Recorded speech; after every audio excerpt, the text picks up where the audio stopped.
उद्धव साहेबांना विनंती करतो का आपल्याशी संवाद साधायचा.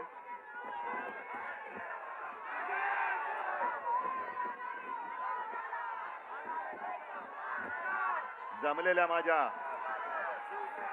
तमाम देशभक्त बांधवांनो, भगिनी आणि मातांनो,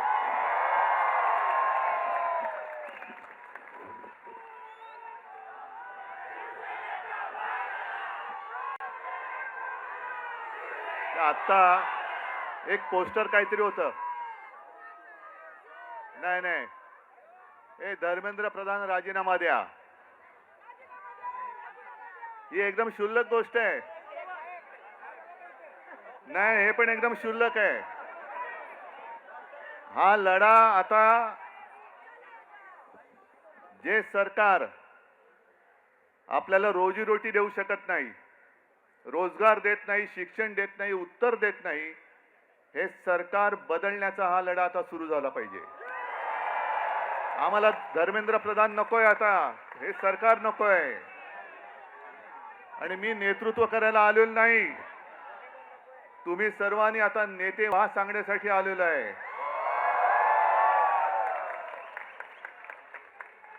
फक्त मला एक तुमच्याकडनं वचन पाहिजे.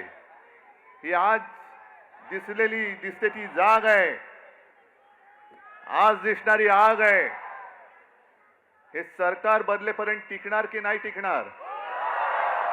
म्हणजे ही आग टिकली पाहिजे, सरकार टिकता कामा नये. या आगीमध्ये सरकार जाळून भस्म झालं पाहिजे, तर या उठावाला अर्थ आहे. आणि हा लढा एकट्या सोनम वांगचुक यांचा नाहीये. हे सरकार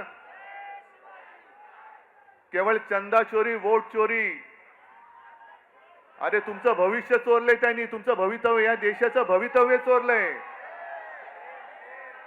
काय दिलंय का या सरकारने तुम्हाला? आज मी येताना बातम्या बघत होतो, दिल्लीमध्ये जंतर मंतरच्या इकडे युद्धाची तयारी जणू काही सुरू झालेली आहे. सैन्य आणतायत, फौजा आणतील, कदाचित अणुबॉम्ब सुद्धा आणतील. पण या सरकारला माहिती नाहीये, या देशामधला हा जो तरुणाईचा अणुबॉम्ब आहे तुमच्या बुडाखाली आधीच लागलेला आहे.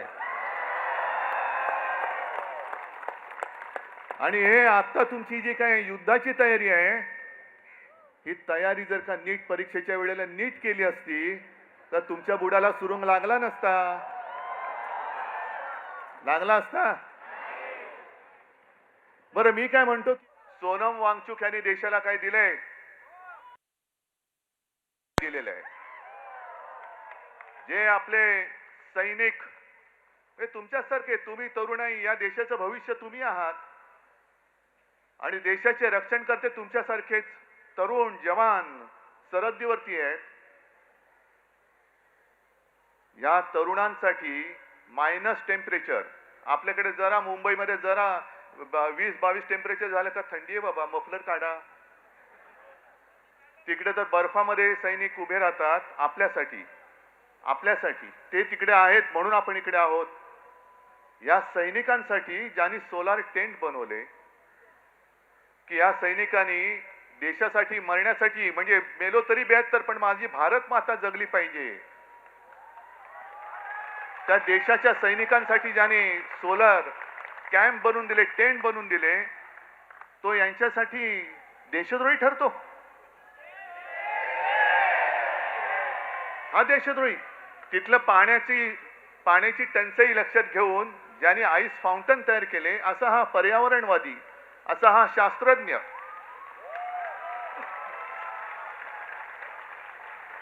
हा यांच्यासाठी देशद्रोही.